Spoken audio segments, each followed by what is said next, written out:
Cheers. What's Cheers. what's What are you happening? what are you drinking? Bacardi. In a mug? Yes. Nice. I got some Classy. ginger ale with it. Yeah, very classy. Oh, okay. Trying to be a little classy, yo. I just came in the house. I just got, trying to weatherproof a bunch of things. I heard it's supposed to snow here, so I'm trying to Uh-huh. see what's happening. You in Where Brooklyn, are right? you yeah, where are you based right now? I'm in DC. I just came back from Brooklyn like yesterday. Oh, okay, yeah. They say we're supposed to get a ton of snow. I don't know if I believe it. I don't believe it either. I'm like, I'll believe it when I see it, Yeah, but everyone keeps saying they're like, you're supposed to get a ton of snow. I was like, they've said that 1,000 times in the past, so I don't when it know. starts But to snow, I'll see. we do for it, but I don't Right. know. Like we'll Yeah, see. Like it will see when it happens. that's right. So yeah. So what's going on? Nothing. What's shaking? Thanks so much for taking the time. This is Lara, aka the Sound Sommelier, here with Jay Cyanide. Jay, what is your earliest memory of hip hop? How much time you got? um, Yeah, all the time. Some of my interviews recently have been running like 2 hours long. So, I got a few things. Like alright. I was thinking about it earlier. Like one of my earliest is like my first tape ever was like Public Enemy. It takes a nation of a million to hold us back. Mm-hmm. That was number one. So Wait, how old were you? damn, how old was I? Like 10 or 11, something like that. I Okay. think I was gonna be like 10. And so I remember like when I was a kid, I wanted to be, I don't know, for some reason I wanted to be Chuck D. And so I mean, yeah, I it was don't judge that. yeah, I had the Raiders hat and like I like oh Chuck D wear Wrangler jeans. I had a pair of Wranglers and like, I had this jacket that looked like something like Chuck D would wear. And Nice. so I was in the I never forget, I was in the mirror and like I was doing like Chuck D raps, like Rebel Without a Pause. I was going in. And so I remember my dad walked in on me. He was just looking at me like, like, yo, what are you doing? So I remember that. It was that one.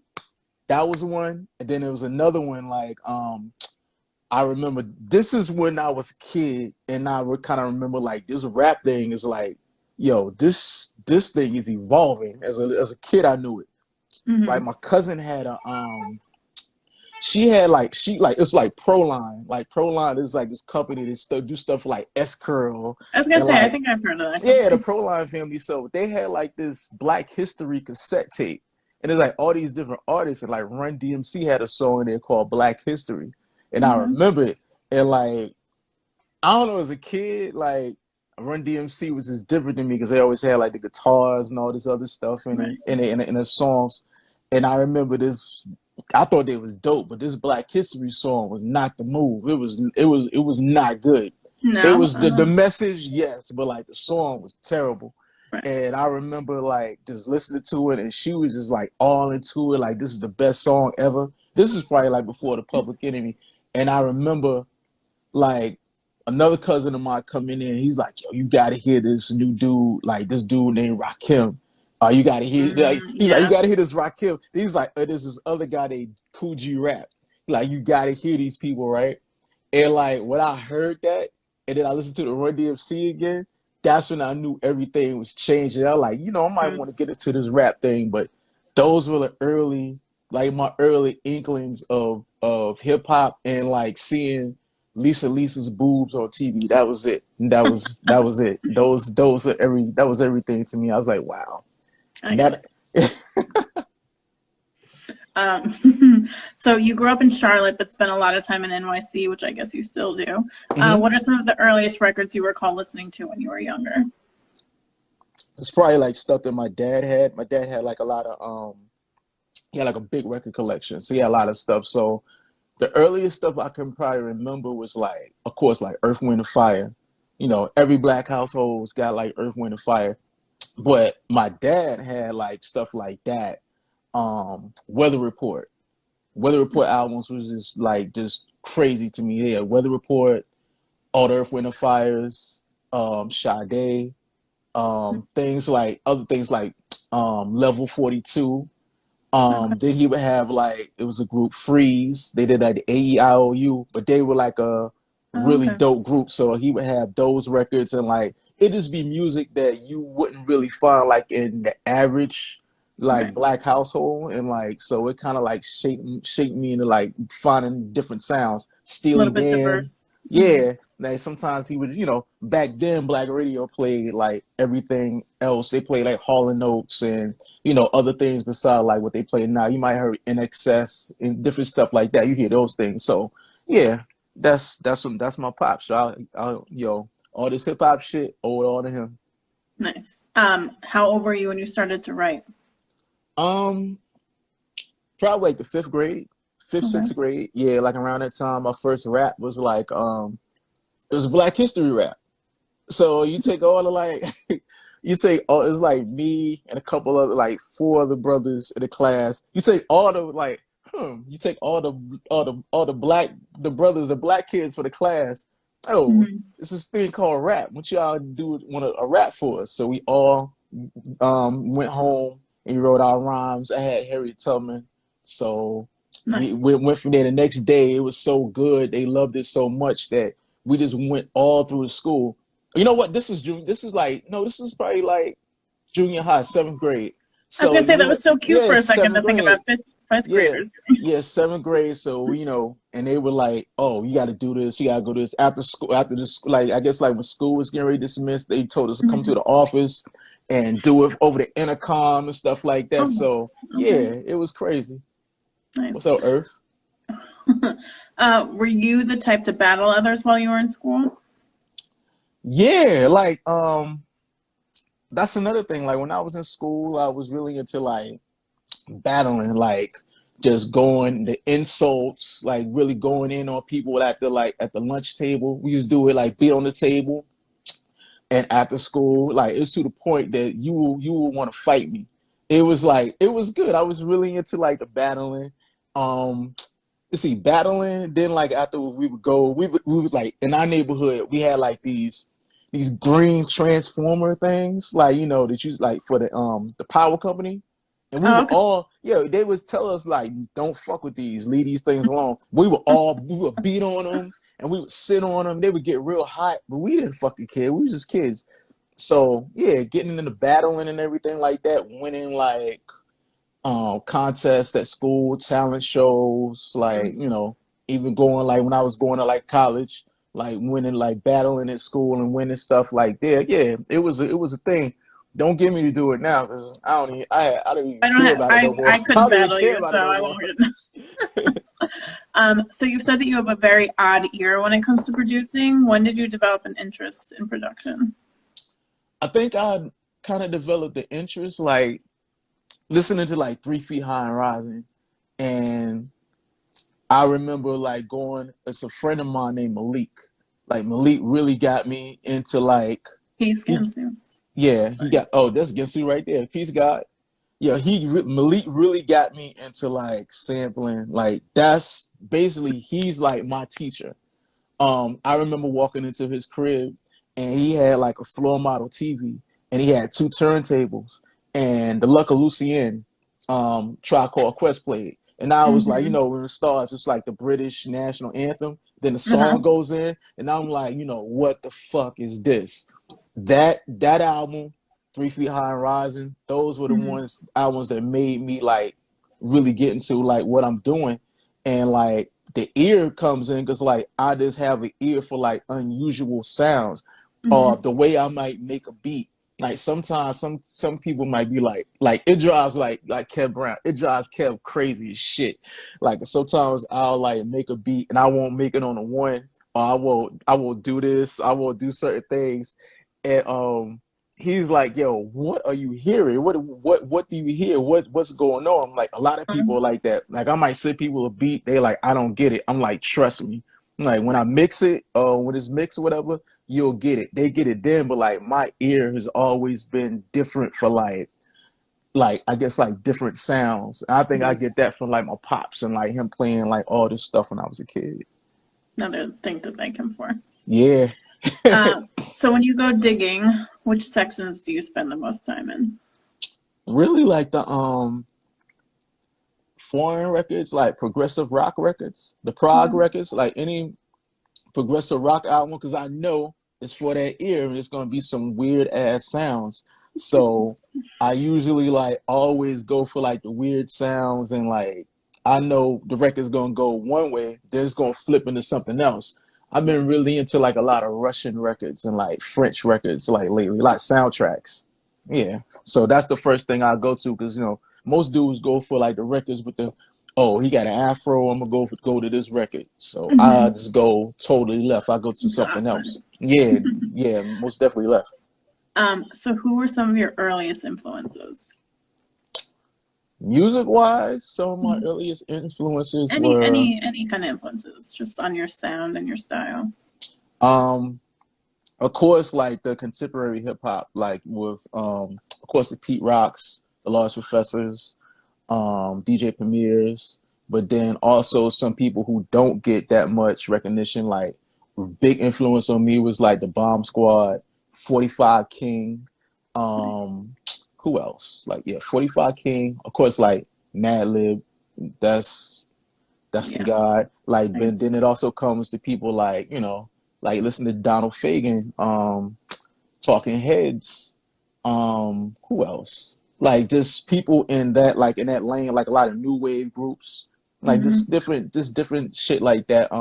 Brian Eno, like stuff like that is like what I would listen to for like inspiration, or like, wow, how did he do that, or like how does it sound like this? So yeah, like like the main hip hop people. Yeah, I feel like I'm forgetting somebody, but like those are like my influences. That makes sense though, with the like diverse interests. Hmm. How is it that the DMV breeds so many dope MCs and producers? It's something in the water. I feel like It's I've talked to more of you yo. guys than anything.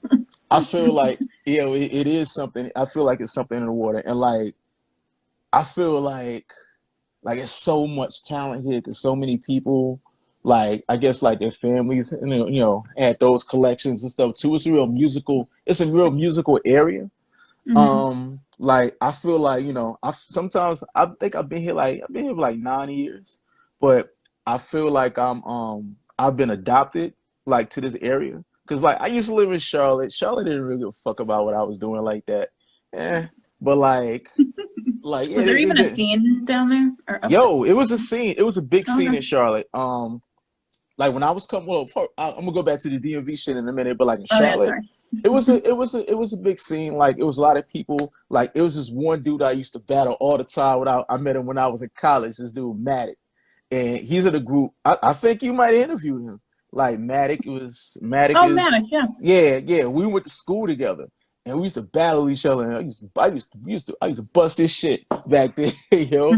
So like Matt, like it was a scene. It was a place everybody used to go to called the Moon Room, and so it was like our lyricist lounge. So all the cats used to get together, and we would all rhyme and like play beats, everything and shit like that. And like me and him, we were like really cool with that. Another person that you interviewed, like Superstition. Back then he was blackmail.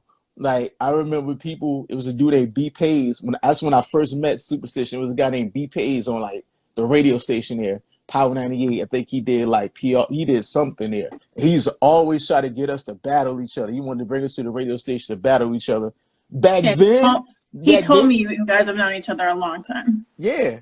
Back then, I probably would have had like I would have gave him a run for his money. I'm not fucking with Kev right now, yo. That's No.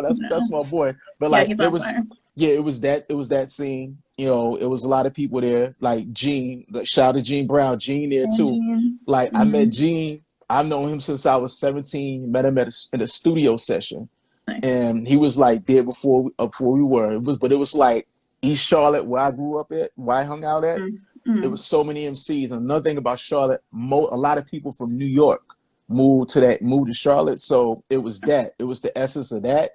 And it was just the essence of us we were just going at it. Like we all had something to prove. But it was like the scene there, it wasn't too many people looking at us. And then like, a lot of shit turns into like crabs in a barrel.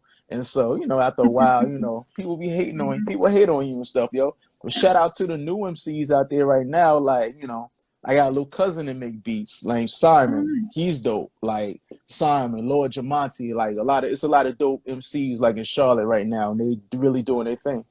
But Okay. DMV wise, Mm-hmm. like I said, I think feel like I was adopted here. It's a lot of dope MCs, a lot of dope talent. Like you got my, you know what I'm saying, I got my little budget brothers. Yo, I got like been influenced by so many people here. And like, a lot of people here didn't know I rhyme because I would just hang up out at the radio station. But when they found out, you know, it was it. You know what I'm saying? But yeah, shout out to this whole area, yo. It's so much fucking talent here.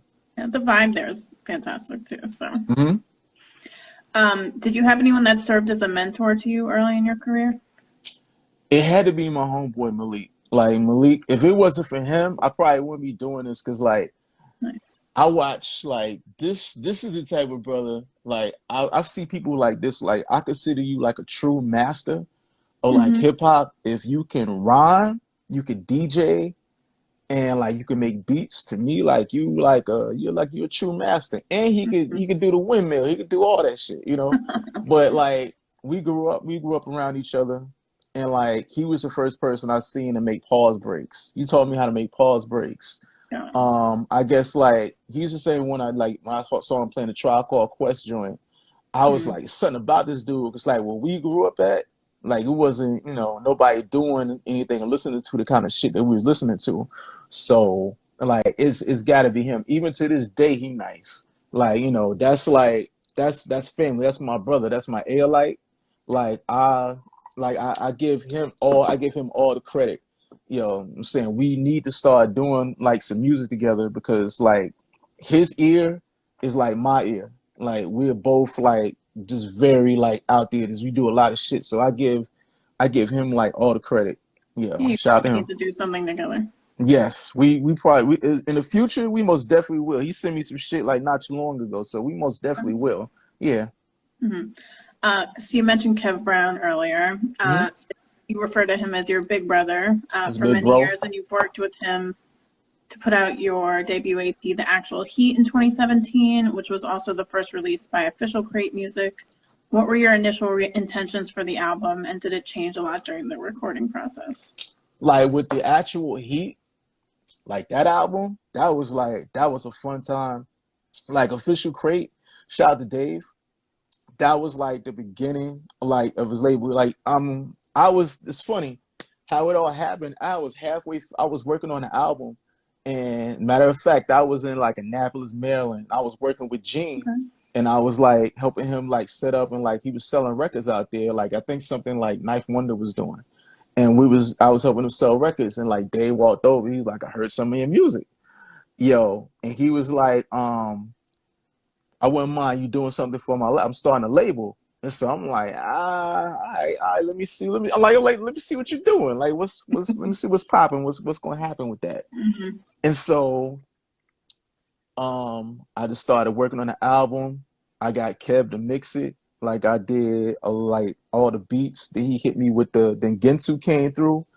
Gensu sent me some joints. I was like, oh man, this joint, I'm gonna need this for this album. So I just knew when I made that album, I had something different because it didn't sound like anybody else's album at that time. So I was like, yo, we got something here. But I didn't really expect like it to do what it did. Like I remember like it was April, dropped in April. And I remember I went to bed that night, it was midnight when it dropped like on the digital and everything. When I woke up that morning, fuck. I like, yo, when I woke up that morning, it was like, oh shit. It was like a whole new world. And that album really, really did good for me. Like in Discogs, the top 100 that year for Discogs, whatever, it was like number 7. It was like Wow. right under Jay-Z. Like all these people were playing like the album. Like that's when Static Selector, Funkmaster Flex, when Funkmaster Flex played my album, like spun songs, Rosenberg. Everybody was just playing the album. Like Pete Rock posted it. I'm like, shit. I'm like, I was like, yes, so I've done it. I made it. It was like Made it, yeah. it was a great feeling. It's a surreal feeling. And what's so funny, that album still sells like to this day. Like, the vinyl is like out of print. We're gonna talk about that in a minute. But like the Mm. vinyl is pretty much like out of print. But like that album, people still hit me up about that album. Like that album really like set it pretty much set a precedent. It pretty much put me in another place. Nice. So yeah, shout out to like, saying Official Crate. Shout out to everybody that worked on the album, everybody that was like, Grab, Ken Starr, everybody came through, Nolan, Super, YU, everybody that's on that album, I appreciate it. Cause like that's another thing too, cause like it also showed what I could do on the production side. Right. Speaking of, you produced the majority of the tracks, but you had the grand, incredible Gentoo Dean on there as well. What Yes. was it like working with him? No pressure that he's in the chat. Yeah, magic. I told against you the other day, like on do text, whatever. It was magic. Like I heard the beat, like for the song The Jux. And when I heard that beat, I think I was like driving. I was like New Hampshire Avenue, like I was in Maryland somewhere, and I heard the beat. I pulled over and I started writing like the first rhymes to it, and like nobody like I mean like it was just weird. Nobody writes like me. Like in this like I have a weird style of writing, and like certain things you're gonna get, certain things you're not. Like I mean, I like who says anything about Ian Curtis in a rhyme? Shout out to Joy Division. Nobody does that. When I heard it, I was like, yo, it just took the pen a whole nother place, and like, yo. So I look forward to like working with Ginsu like again, like in the future, because yeah, that was a dope joint. It was one of the singles off the album too. That got a lot of burn. Nice. So tell me about the Neverland Show you co-hosted, which was a total departure from what many knew to expect from you. Oh, that's the show I did with my brother Ace Jones, my brother Ace. That show was on like Tacoma Radio, like here in DC. Like Tacoma is like a small, like little utopia, like like on the outskirts of like DC and Maryland. It's real bohemian, whatever. So that show is like that was our baby, Neverland. It was like I co-host with Ace. We played like a lot of new wave, shoegaze, punk, just garage, like all types of music. And it's just funny, like when we come and do the radio show, like people would be like, yo, okay, they coming to do a rap show, they gonna do the new rap show at night, and they hear what we playing, they were like, yo, what the fuck? Like, what the fuck is this? But yo, we had great listeners. Like that show, like we had great listeners, and then like we always had the ritual of going afterwards to like the bar. Like it was a couple of dive bars we would frequent, like Red Derby. Shout out to everybody at Red Derby. Shout out to everybody at Jackie Lee's. We would go and drink whiskey. The show was on Thursday night, and like we all drink whiskey. They would play the show on the speakers like at the bar. So we come through like we like celebrities and get like our tacos and get our whiskey and stuff. Yeah. And we would bring like, our friends with us. Like, shout out to everybody who co-hosts. Shout out to Dion, shout out to Laura. They used to come and do our co-host with us while we was talking and cracking jokes. Kev Brown came through a couple of times. I remember one time Kev came through and Busta Rhymes called him while we was there. And so you hear Busta talking to Kev like while we on air, like the voice. So yeah, that shit was wild. Like yeah, it was good times, yo. Like hopefully we can like revamp it and do something. Like I'm always like Ace is in Brooklyn right now. Like he lives in Brooklyn, so I'm there a lot. So maybe we can like try to revamp the show, or we can do something with it, like on a playlist or something like that. Like maybe for my label. Nothing saying that you can't do it now virtually, like what we're doing, or on That Twitch is true. That is true. That I just thought we was just talking. I just thought about that, but like it ain't nothing like just being there together and like just working. Even though we can't do it right now, but like yeah, we in talks. We trying to figure out how we gonna do it again because we still like finding all these new songs. I like we would do stuff and the shows we would talk about and the movies we would talk about. We're just like we would talk about like Glenn O'Brien, shit like that, you know, like a Kind of lot like of a podcast type thing. yeah, it was like a podcast too. We would talk about a movie, but we also played music. Okay. And we would talk about like different shows, public access shows. Our show was very New York City, very 80s New York City at that for that time. You know, it would have really worked in New York City probably in the 80s. Yeah, it's a dope I show. miss that. I miss those Shout out to times. Ace. Oh yeah, and he Uh, also Ace also does pretty much all my like we collaborate on the artwork a lot of times. He did okay. the album cover for the actual Heat and the Nice. Cat Brown drum machine tape to say. He did that too. You got a good circle. Mm-hmm. So how did it feel to be named Artist of the Week on the Sway in the Morning Show in 2017? A surprise, honored, shocked, everything. Like shout out to I'm like shout out to Sway, like Sway in the morning. Like that was big.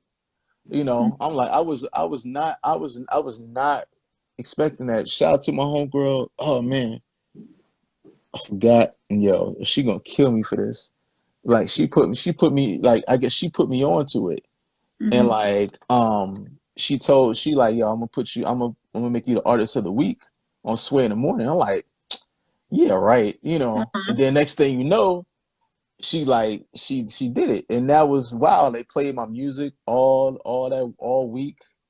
Everybody was on it. It was like it was a huge honor because I always listen to Sway like in the morning. And it's like to have my music played there and like have DJ Revolution and everybody that's playing it. It was a beautiful thing. What prompted the collaborative project Popular Mechanics with Bozak Morris last year? Had you both been talking about working together for a while, or? That's my brother too. Like Bozak is crazy because like when I was at Official Crate, Bozak was also an artist. He was a new artist on the label, and I met Bozak from going to Canada, going to a record show, like helping Gene, helping Dave, the dude who ran Official Crate, Dave. He was also a record collector, so he sold records. So I went to go help him, and like me and Bozak talked back and forth, like you know a few times, and we finally met each other and like I have a strong connection like with a lot of the artists like in Canada. Like those are my brothers. Like Bozak is like that's family. And I remember when he was selling records, him and shout out to him and Big Jacks. They were at another table selling records. So I went over and talked to them. Like everybody was there. Like everybody was there. Gene was there. I have a friend of mine, a dope producer I know, Applejack from Georgia. Oh, yeah, Applejack was Applejack.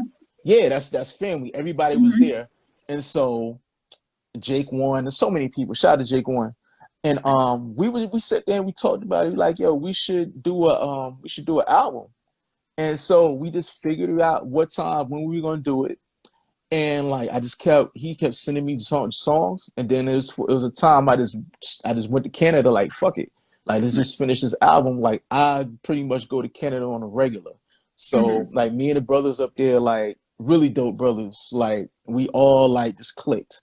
Me and Bozak just clicked. We'd be in the studio, we would be there all night, and we just worked on that album. We just hashed everything out. Shout out to all the brothers up there. Shout out to Future Wave, Daniel Son, um, like my man Finn. Yo, shout out to Gold Era. Everybody, like everybody up there. It's so many. Lord Juco. So many artists up there. Like so many good people, and like like I said, we all connect. It's funny. I go there so many times that they pretty much made me an honorary Canadian. Like so yeah, that's Crew, and that album did really exceptionally well. Also, Nice. So sad as a New Yorker, I've never been to Canada. what you gotta Yeah, go, you I gotta know. go. So Montreal, close. right there, is right there. I know. What was it like opening for Main Source last year? Oh, yo, that was like a whole like 360 like moment. Mm-hmm. Go back to Charlotte shit. I remember Midnight Marauders came out. Huge fan of Midnight Marauders. That's what my shirt is. You can't Yeah, tell, but it's Midnight Marauders. Yeah, huge fan. Shout out to Q. That's another person influenced Q-Tip. mm-hmm. So Huge fan. I went to go see Midnight Marauders. I went to see a Tribe Called Quest. They performed basically like Midnight Marauders in its entirety. And like I think it was Ali Shaheed Muhammad's birthday. The album was like new. And Nice. I was like front row. No opening act, nothing, front row. And I'm just sitting there, and then like Keep It Rolling comes on. I wasn't expecting Large Professor to be there.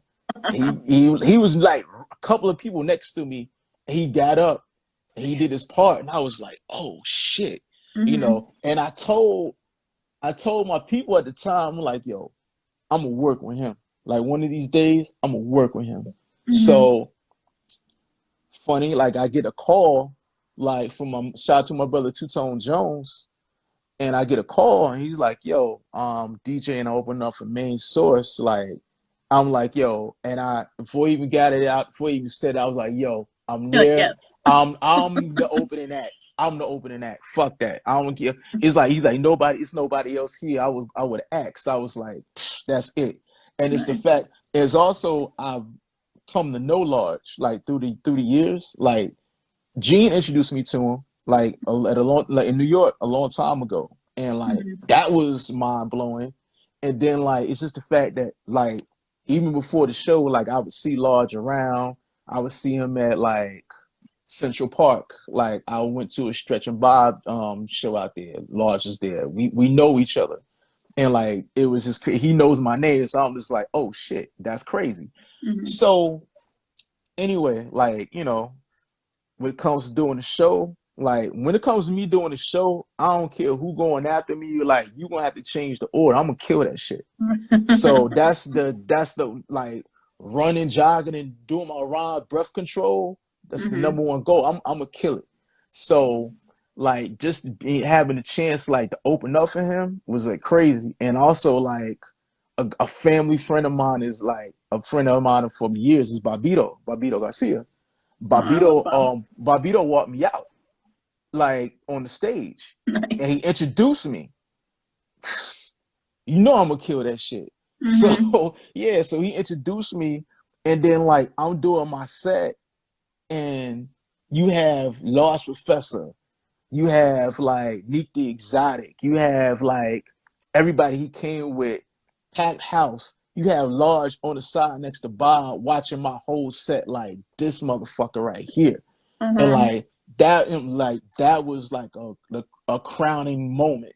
Then I opened up for them also again, and then like a couple of times with K, shout to K Cut, like another person, and it's just one of those things, and I'm just like I'll never forget. In we also have music together. Can't say that. That'll be coming out soon. But like that's like one of my main influences. It's crazy. My pops is like a dead ringer for Large Professor. My friend used to call him that. Yeah, my friends used to call him that as a kid. They used to, like your dad's like Large Professor. But I'm like, it was crazy. That shit right there was like that was a dope moment. Word. Yeah, he's one of my favorites. He just happens to always be DJing events that I go to. Yeah, dope. And Large is a dope DJ. His IG, he always spinning. Yeah, he's fantastic. Yeah. So Drum Machine tape cassette also dropped last year with features from Superstition, YU, Finale, Ken Starr, and others. How is recording this album different from others you've worked on together? Oh, that shit was crazy because like we mostly finished like most of it, like we started on it and kind of like finished most of it in a weekend. Like I kept bugging Kevin like, yo man, we got songs, we need to do a whole album together. We need to do a whole album. He's like, all right, okay, all right. You're like, I kept like, yo, we need to do this shit. So him and a sister of mine, DJ B-Side, dope record collection. I hit her up. She was coming by to like to visit, and like we was gonna trade some records. And I was like, yo, like what you doing today? You free? She like, yeah, like yo, come with me to Kev crib. Just bring these records. I brought a stack of records. I ain't even listen. I ain't even like listen to what I had to grab a stack. She grabbed a stack, and we went over there. I brought my sampler. He had his there, and I was in one corner. He was in the corner. And we just started making beats. And I remember like some of the beats I had already, some of the beats I didn't, and some of the stuff we were writing and recording and everything. And it's like I remember I left to go to took everybody's like took their orders and went to a carry out to go get some food. Came Okay. back, Ken Starr was there. Ken Starr started writing. He was working on some shit. Then I came back again. Like I came back again. Camber was there. He was writing some shit. And it's like it just kept going and escalating from there. And so I'm like, yo, we got something. And it don't sound like nothing else at all, you know? So yeah, Right. it was just crazy. That was a good time. Yeah. I interviewed Ken like 5, 6 years ago, but Hmm. we've stayed in touch. He's just like the nicest guy. Yeah. It's Ken Um, Starr.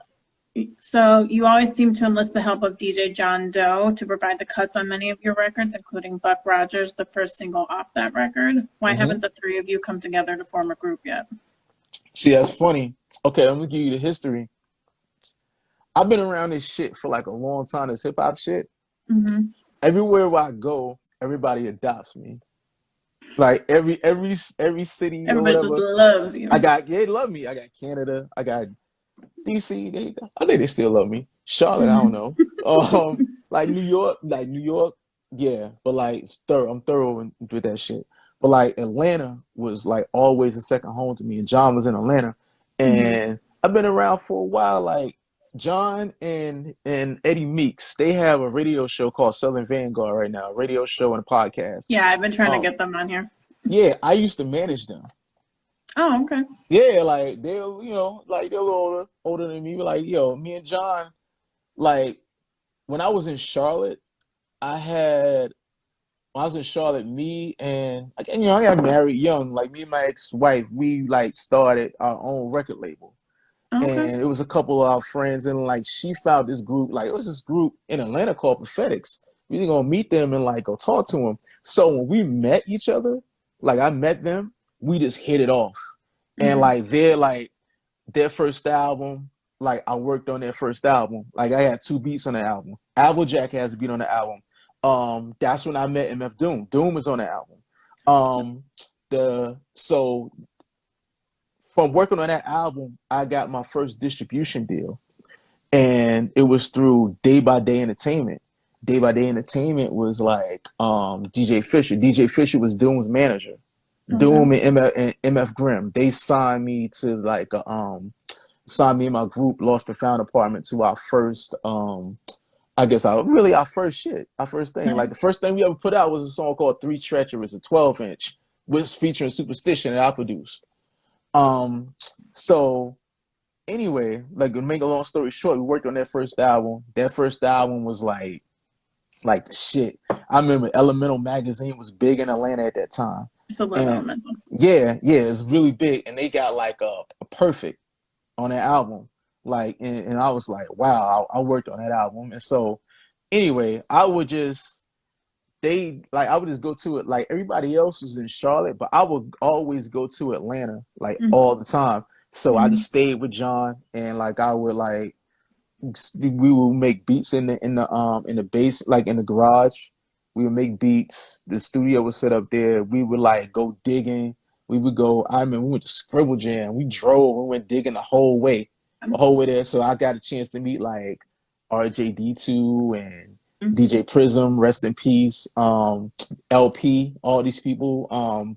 Like back then, and it was like waitlist, all that whole crew. So I met all those people then. Like, but me and John, all through the years, we've always been tight, and so he's always been a dope DJ to me. And so he pretty much does all my cuts. He's basically like my DJ. That's my brother and like my DJ. That's family. So yeah, like the drum machine take a set. Me, Kev, and John are basically drum machine take a set. We kind of like made it a group.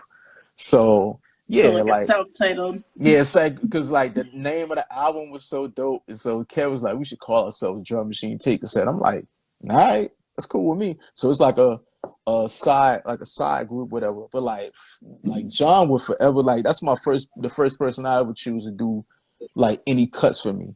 That is like that's my DJ right there. That's family. That's my people. And shout out to everybody in Atlanta because like Atlanta always showed me love. Shout out to Applejack, shout out to Star, shout out to like at that time it was like Micronauts, Mass Influence, like Cognito, like Odyssey, everybody from that group. There was so many people there. Like I remember John Robinson took me out, like shout out to Binkus, shout out to my brother Flux, Binkus Records. Like my brother John Robinson was in Science of Life. He just showed me around everywhere and showed me who to talk to or who to know in Atlanta at that time. So yeah, man, my shit with Atlanta goes way back. Mhm. Shout out to Eats. We used to I feel all like go to Eats to eat. everyone lives in Atlanta now. Yeah, Either lives there or is moving there. That scene is huge. yeah. I met Doom. That's the times I met Doom. I met him in Atlanta. That Yeah, it was were great blows my mind. times. I feel like that dude is freaking everywhere. That's another influence. Yeah. So I'm start with these influences. But yeah. No, keep them Shout going. out shout out to John Doe. Shout out to Eddie Meeks. Check out Son of Vanguard. I'm like the Mm-hmm. third member of that shit. I always come up in that show. My name always come up. Noted. You put together a mix of favorite tracks for Lake Carte Blanche back in February. How did that come about? That was great. Like I have like a lot of like international like fans, Okay. especially like in like London. I spent a lot of time like in the UK and like Paris, like Norway. Like I have a lot of fans over there. And so they just reached out one day and they was asking me like, "Hey, you think you could do a playlist like for some of your, favorite songs?" But I don't think they was expecting what I was gonna give them. I Mm-hmm. gave them a lot of like, dope Careful what you stuff. ask for. Yeah, they're like, they was like, "Oh, this is like this is a really dope list Mm-hmm. of like songs." And that really came out smooth. I've been talking to them like recently. Like I just sent them like the Out to Safari and the singles. And they want to do a couple of things for us when the album drops. I think Kev just did he just did one for them also. Like it came out. It's for this like it came out either this month. No, yeah, it's December. It came out early December, so Mm-hmm. people have been checking that one too. So I hooked them up with them. But yeah, they're really dope. Shout out to Antoine over there too, and everybody over in Paris and the Grigory Radio. Nice. How has the pandemic altered how you approach projects? Well, I've been in the house a lot. It's altered everything because like I was a stickler for like going to the studio Mm-hmm. and working in the studio. And the pandemic is basically like, I got to do shit at home. And Right. so I just bought like a lot of recording equipment. I knew how to do certain things myself, but certain things I just like, you know what? I got to teach myself. Mm-hmm. And so I've been teaching myself how to record and I'm working on the next album. I already have another project already done. So just teaching myself how to do that is kind of like been like a lot of ease a lot of things. It's been like thought provoking. Like it's pretty much helped me out, with thinking, like like my creative process. Mm-hmm. So it's been really cool. Like I have a son and a daughter too. Like when they come over, they help me record. So Awesome. I'm teaching them how to do it too. So yeah, it's been a curve, I think, for all of us. Right. But it's yeah, I kind of it's something that I needed. I needed to start working at home by myself, and like so I love it. I love Yeah, that like shit. take some time. Mm-hmm. Yeah, take some time out to learn some things, and Yeah. I'm still learning every day. I probably record something when I finish with this. Mm-hmm. Can't wait to hear. So I'm sure there are many answers to this question, but what have you been missing most?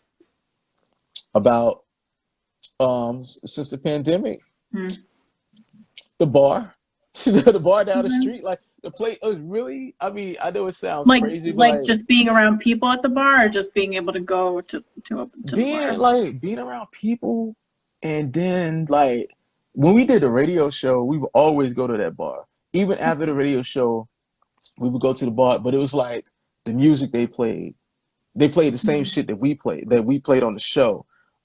Just like seeing people, just being in that like environment with my friends and like just going out, going to the bar and like just hanging out. Not to get drunk or anything like that, but just like, Right. yeah, just to hang out, just Just hang being out with there. my people. Yeah, like but the Mm-hmm. music selection was dope. But like I'm pretty much to myself.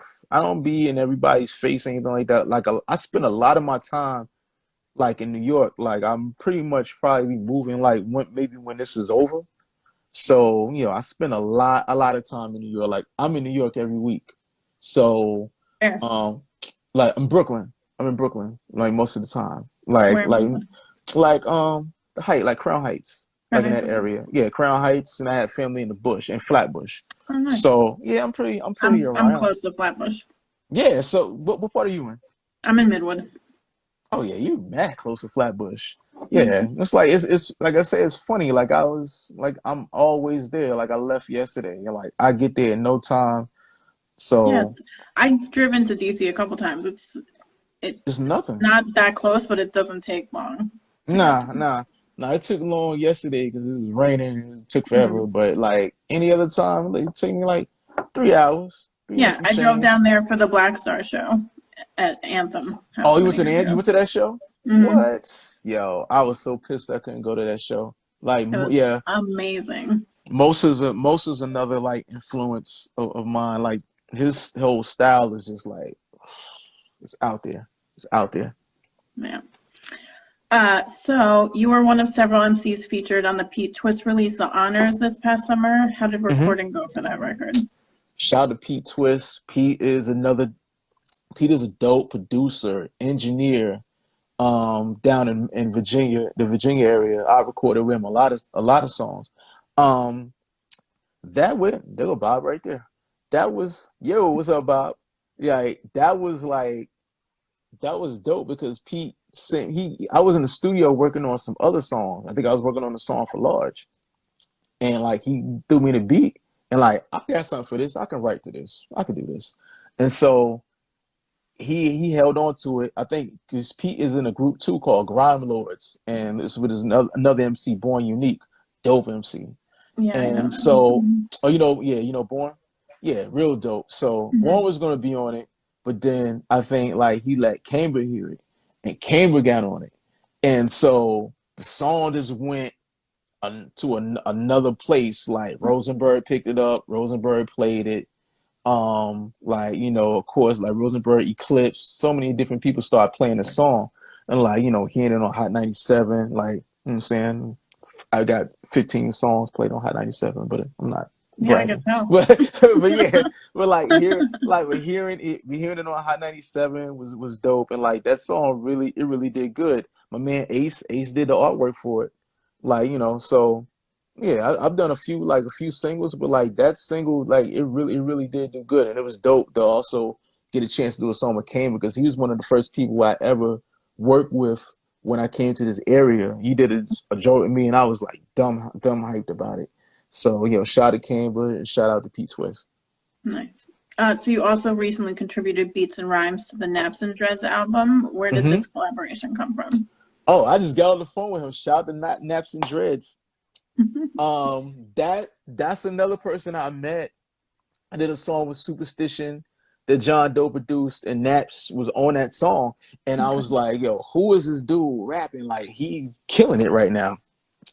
And it's just funny, like, I think he came to DC for work one day.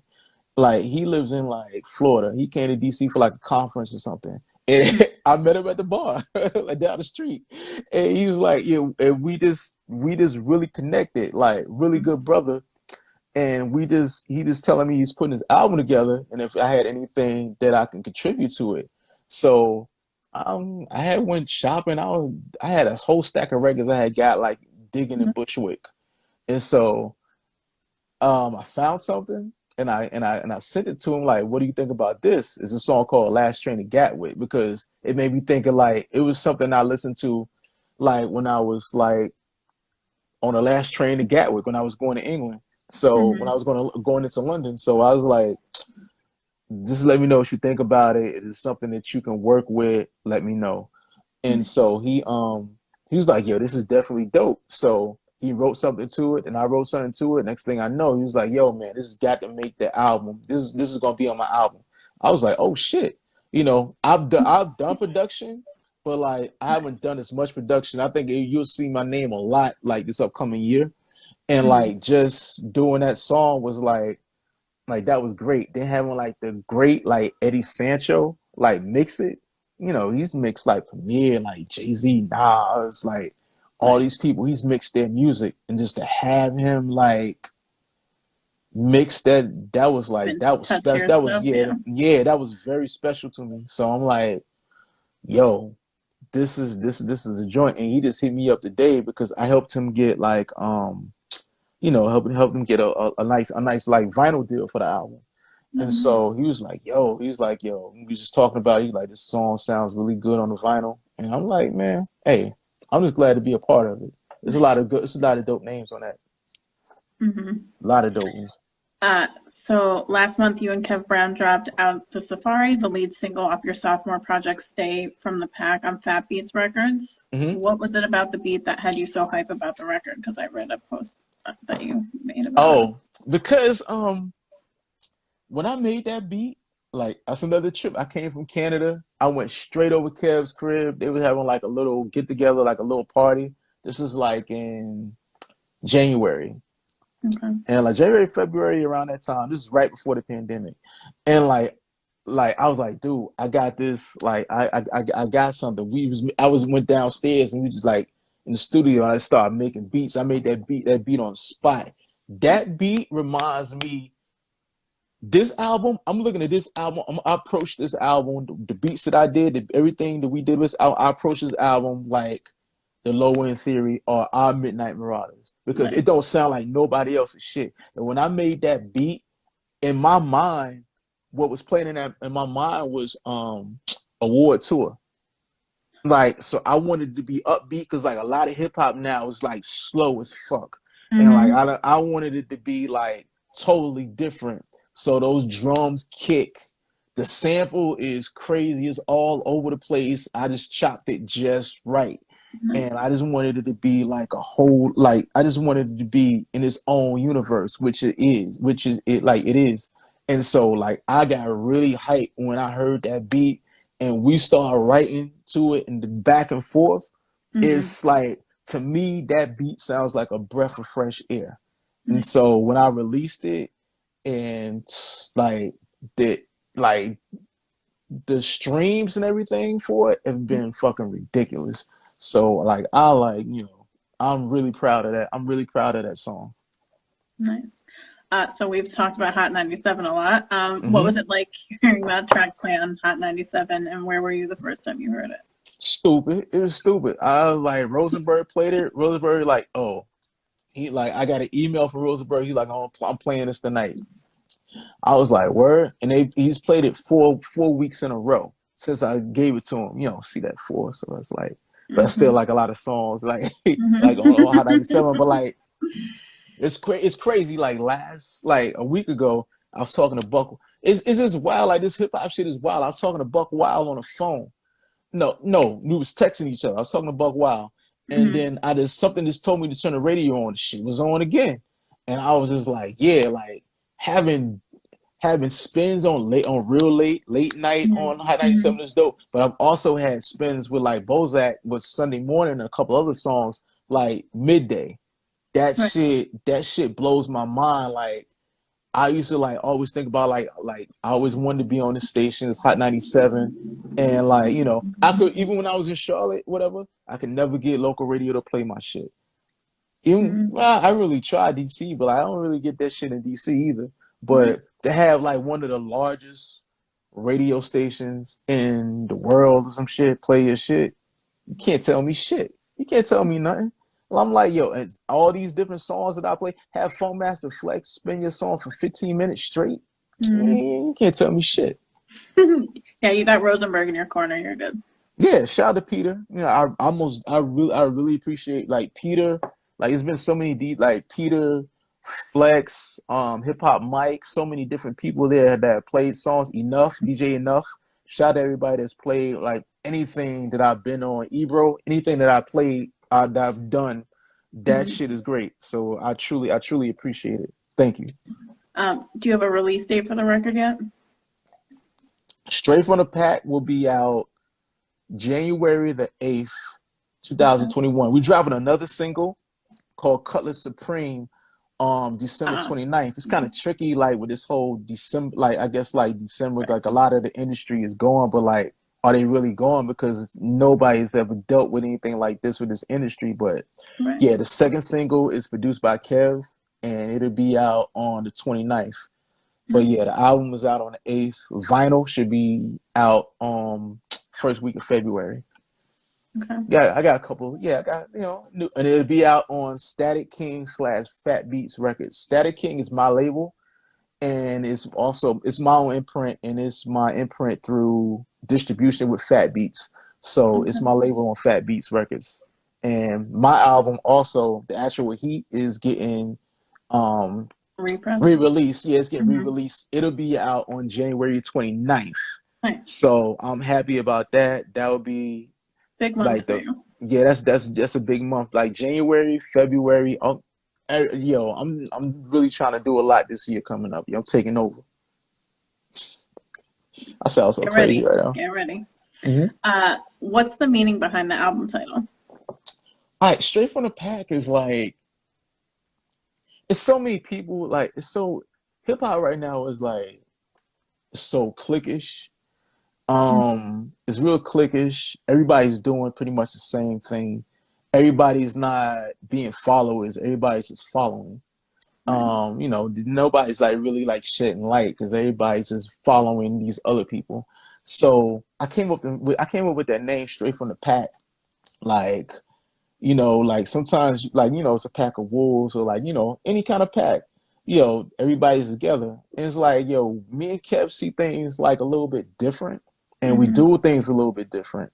So I was like, maybe we should just stray from what everybody else is doing and stick to what we're doing. Mm-hmm. Everybody got the same artwork. Everybody, I mean, how many more pictures of Jesus with his eyes blocked out can I see and shit?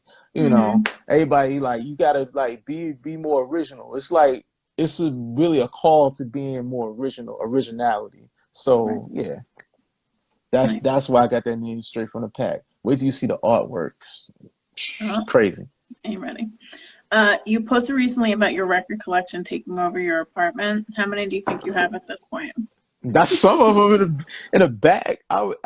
Between my records here and storage and prior records I use as a table and everything.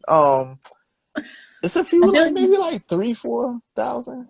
okay. I feel Like like being friends storage is with Gene, crazy. it's kind of hard to not have a ton of records. Yeah. Yo, Gene is like I got records from Gene. I don't even think I even listened to yet. That's like I don't. It's not enough time in the day. That brother got records. Yo, I'm like, oh boy, Mm-hmm. yeah, and like high quality shit. So Mm. yeah, it's a You lot. decide which records to put in storage. Like, what if you want quick access? And what's crazy is like I my storage is in like a whole nother state. So I haven't been in here in a while, but it's hard. It's hard. It's like I think I got a lot of good shit here. Mm-hmm. So, but like when I go my storage, I'm gonna lose it. I'm like, oh man, I need to grab this record. But I think in a few weeks, like I mean, COVID is pretty much, taking over everything. But Mm-hmm. like I need to like some of these records that I don't listen to. So I had some records I'm like, yo, why the fuck do I even have this? Right. Like either I'm gonna put them records out on the street or like sell them No, for a no, no, no. dollar or Sell something. them. Sell them. Yeah. I'll probably sell them for like $1, some real cheap price. I did that before and I like there's a couple of records I had like I was like, man, I let them records go for $1. Like, what was I thinking? It was like me and like a I'll do couple of five. like Do $5. yeah, I'll probably do $5. There's a few But records I was like, I shouldn't have we, sold that record. we need to get you a good wall unit or something. Mm. I got a few of those, but I still need more. I got records all over the place, and plus I'm working on a couple of projects, Mm-hmm. so I got records like right near me, like at my disposal. So Right. it's crazy. It's crazy. Mm-hmm. So you posted a call to action on here in June for people to send emails to the Attorney General demanding charges be brought against the officers responsible for the murder of Breonna Taylor. It's been almost 6 months and still nothing has changed. Do you still hear her name? Of course, like no question. Like I hear her name. I have a daughter So like just speaking about that and talking to my daughter about it is like is crazy. She didn't understand it like at that Can I time. ask She's how old still she young. is?